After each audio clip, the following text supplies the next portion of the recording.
الحمدللہ رمضان شروع ہو چکا ہے، اور اللہ تعالیٰ نے فرمایا کہ شہر رمضان الذی انزل فیہ القرآن، کہ رمضان وہ مہینہ ہے جس میں قرآن نازل ہوا ہے۔ الحمدللہ ہم مسلمانوں کو اس کا احساس ہے۔ ہم نماز میں بھی قرآن پڑھتے ہیں، ہم تراویح میں خاص طور پر قرآن سنتے ہیں، اور ہم گھروں میں بیٹھ کے بھی قرآن پڑھتے ہیں، اور قرآن کی تلاوت بھی دوسروں سے سنتے ہیں۔ لیکن افسوس کا مقام یہ ہے کہ ہم قرآن کا حق ادا نہیں کرتے۔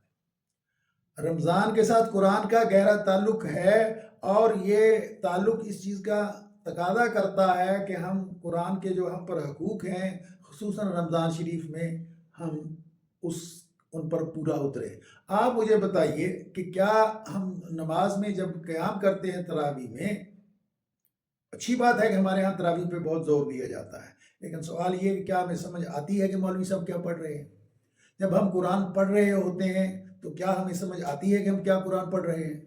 جب ہم تلاوت سن رہے ہوتے ہیں ویڈیو کے ذریعے یا آڈیو کے ذریعے، تو کیا ہمیں سمجھ آ رہی ہوتی ہے کہ کیا قرآن میں کیا پڑھا جا رہا ہے؟ تو جو آدمی قرآن کو سمجھتا نہیں ہے کہ اس میں کیا حکم دیا جا رہا ہے، اور اس میں اللہ تعالیٰ ہم سے کیا فرما رہا ہے، تو ہم قرآن کا حق ادا کیسے کر رہے ہیں؟